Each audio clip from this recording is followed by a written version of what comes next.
John C. Reilly as a gunslinging badass assassin is exactly what my night needed. Now you might be thinking, what the heck is a Sisters Brothers, right? It's a weird title, but it actually is very simple. Eli and Charlie, sisters, are two brothers who are infamous assassins who are on the trail of a gold prospector through Oregon into San Francisco.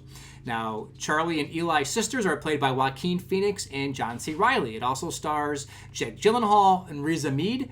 It also has great cameos by people who I did not recognize until I saw the credits. Rutger Hauer and Carol Kane are also in this movie. This movie is directed by Jacques Audiard, who I'm probably murdering his name, but he's the French filmmaker who I'm familiar with because of the movie The Prophet, which is a movie from several years back, which is about the rise of a drug lord or a mafia kingpin. Really well done movie, kind of like the vein of like Scarface, so to speak.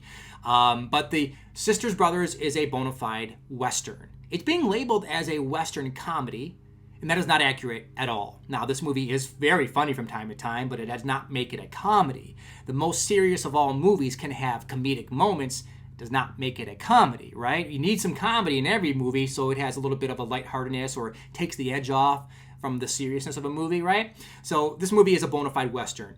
And while it's about the sisters going off to find this gold prospector, that's the superficial part of the plot. That's the basis of what the story is on the surface level. But deep down, this movie is about John C. Reilly's character, which I am thrilled that he was the lead of this movie, and it wasn't a Joaquin Phoenix movie, which he's also very good. But John C. Reilly is having a crisis of conscience. He is having some self-doubt about his choice of career and his profession as an assassin, and he wants to end the cycle of violence. Once you kill somebody, then you have to kill their brother and their father. They're coming after you, and there's someone coming after them that's coming after you again. So there's always somebody you're killing, always someone you're looking over your shoulder for, always someone to be on guard for, and he's tired of that cycle. And he wants to get back home, so to speak, and get back to peacefulness and rest and not have to worry about looking over his shoulder. So I thought that was a really fascinating take for a character. And John C. Reilly really makes it work. Like he has had, you can see the crisis of conscience in him. It's there. Now, there's something else going on that's parallel to that arc or that cycle, and it's the story itself. The story starts off as a very non-traditional Western in a way. The music's very synthesized and electronic. But then the movie starts to progress, and all of a sudden, I didn't notice the music as much anymore, and it started to become more traditional. Almost like how he wants to get back to his roots, so to speak. The movie is going from a Western to more traditional Western where it started at. So I thought that was a really interesting take on having both of those kind of parallel to each other, and I thought that was a really awesome way to tell the story. Now, this movie does falter a bit. It's not perfect. I almost loved it because the midpoint falters. There's a great moment in the midpoint where you think this is going to be the big change of the movie, and you're thinking, all right, this is where the directional change is going to happen. And then it kind of goes right back to what it was. And I was a little disappointed at that, but it ends strong, has good resolution, it has a great ending that, I was satisfied with. So it does work out in the end, but it falters a little bit, taking it away from being completely perfect. Now, it also is very violent. As a Western typically are, it's a little too violent from time to time. There's at least 4 sequences that I had to look away from that were a little tough to watch. Now, there was a lady who came in halfway through the screening, and as she's walking out, she's saying, oh, I wish I would have missed more than half. I hated that movie. And every person she walked by, is amazing how negativity you want to spew it.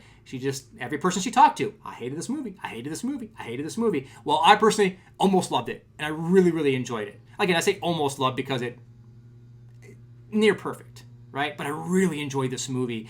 As a Western, it's what you need. It's what you expect. Now, a cool aspect that I like about the movie is a lot of the action, a lot of the big moments happen off screen, which I love. Because typically you're going to see all the big moments, right? But some big moments in this movie happen off screen, and then we see the after effects, the aftermath. And I love that because Craig and I actually wrote a screenplay, a Western, that does the same thing, where some of the bigger moments happen off screen and we're left to see the aftermath, and then you kind of draw your own conclusions on what really happened there. And I think that's really cool.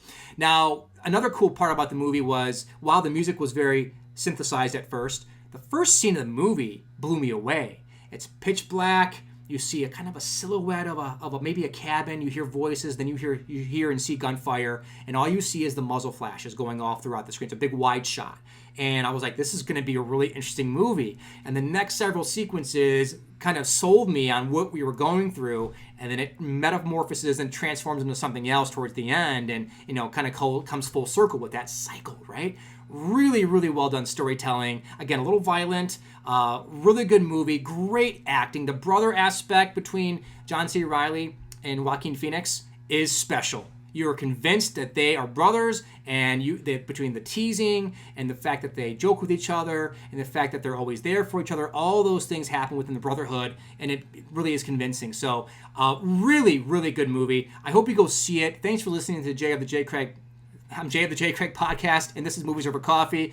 If you haven't done so already, click the subscribe button over here, and then check out our other movies. And I'll put the trailer for The Prophet as well as The Sisters Brothers below my write-up, so check those out as well after you're done with this. Till next time.